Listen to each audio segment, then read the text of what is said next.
All right, let's kick things off by diving into the dynamics of setting up a business in Dubai. When we talk about mainland versus free zone setups, it really comes down to how you want to play the game as an entrepreneur. Yeah, exactly. It's about balancing access, cost, and operational flexibility, right? Right. So let's unpack the mainland concept first. Mainland companies operate under the UAE's Department of Economic Development, meaning they require a physical office, typically at least 200 square feet, and they can freely trade locally and internationally. This makes them hmm ideal if you're targeting the local market or government contracts. And correct me if I'm wrong, but even though traditionally there was a requirement for a local sponsor, recent reforms now offer 100% foreign ownership in many sectors. Yep, that's right. It's like, you get the bonus of more control and local market access. However, keep in mind, there are some trade-offs. Think higher setup costs due to office space and the need for annual audits following international financial reporting standards. Yeah, so how do free zones stack up against that? Free zones are essentially designated economic areas that offer incentives such as tax exemptions and full foreign ownership. They're really streamlined in terms of setup.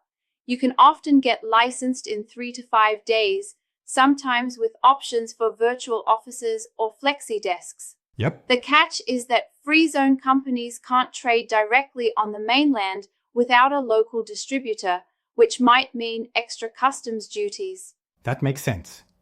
It seems like if your focus is on international trade or if you're just starting out with minimal staff, a free zone setup could be more cost effective, right? Exactly, but there's a nuance. While free zones offer lower license costs, sometimes as low as 7,000 AED, they come with visa restrictions, typically only 1 to 6 visas per license, and the visa fees are generally higher.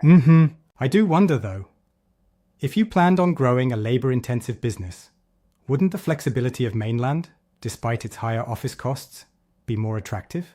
Absolutely, that's a solid point. With mainland setups, your visa quota scales with your office space, so it's a win for businesses expecting to scale up workforce quickly. It's really like choosing between a custom-built machine and a more modular setup. The right one depends on your business Right. needs. And then there's also the matter of taxation. Mainland companies are subject to a 9% corporate tax on profits above 375,000 AED, while free zones can be exempt for up to 50 years, assuming you stick to the rules. Yeah, that's a major factor. Tax incentives can really bolster your bottom line, especially if you're eyeing a lean startup model targeted at global markets. However, if you're aiming for a robust local presence and government contracts, that tax might be a small price to pay for the market access you get with a mainland setup. I also find the setup time to be pretty interesting. With mainland taking up to 3 weeks, navigating approvals from multiple bodies, the speed advantage of free zones is notable. But do you think that sometimes too fast isn't always better? That's a fair point. Rushing a setup without considering market implications can backfire. But overall, if speed and lower upfront costs are your priority, free zones are really spot on. Yeah. So, at the end of the day, it's an alignment of your business model, target market, and growth strategy, isn't it? Exactly. Entrepreneurs should thoroughly assess their business activity, budget, and long-term goals. Whether it's the unrestricted market access of mainland or the tax and setup incentives of free zones, there's no one-size-fits-all answer. Right. And if things ever feel too overwhelming, consulting with experts is always a wise move. Perfectly said. It's all about making informed choices to thrive in Dubai's vibrant business landscape. Cheers to that. And here's to smart, strategic decisions in the bustling world of Dubai entrepreneurship.